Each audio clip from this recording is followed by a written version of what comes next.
సింధూర్ అయితే హాస్పిటల్‌లో ఉంటుంది. ఇక చంటి అయితే చంచలమ్మ దగ్గరికి వచ్చి, "అమ్మాయి గారిని చంపడానికి మారువేషంలో వచ్చారే" అనేదో అంటూ ఉంటాడు. అలా అనేసరికి చంచలమ్మ ఒక్కసారిగా షాక్ అవుతూ ఉంటుంది. ఏంటి నిజమా అనైతే షాక్ అవుతూ ఉంటుంది. మారువేషంలో వచ్చి అమ్మాయి గారిని చంపడానికి వచ్చారు. అది కూడా మీ కారణంగానే అనేది అనేసరికి చంచలమ్మ షాక్ అవుతూ ఉంటుంది. ఎవ్వరు అని అనేసరికి ఆదినారాయణ మారువేషంలో వచ్చి అమ్మాయి గారిని చంపడానికి చూశారు అని చెప్పేసి అయితే అంటూ ఉంటాడు. ఇక చంటి అయితే ఆదినారాయణని పట్టుకొని కేశవయ్య అయితే ఇచ్చేస్తూ ఉంటారు. ఇక వాళ్ళిద్దరూ ఎంత పట్టుకున్నా తను తప్పించుకొని వెళ్ళిపోతూ ఉంటాడు. ఆ విషయం తెలిసి చంచలమ్మ కోపంతో రగిలిపోతూ ఉంటుంది. ఇక విజయమ్మ వాళ్ళ ఇంటికైతే వెళ్తూ ఉంటుంది.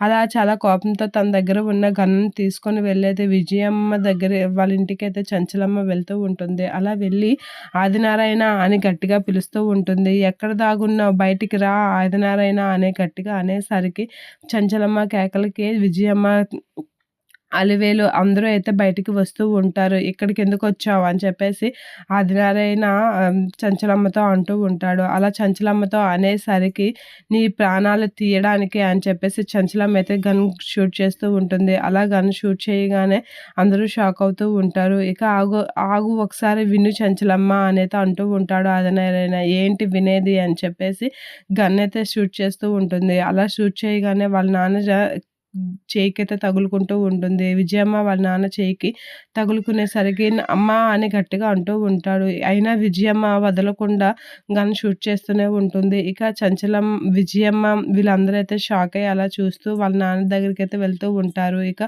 అలివేలు వీళ్ళందరూ అయితే కంగారు పడుతూ ఉంటారు. చంచలమ్మ అయితే కోపంతో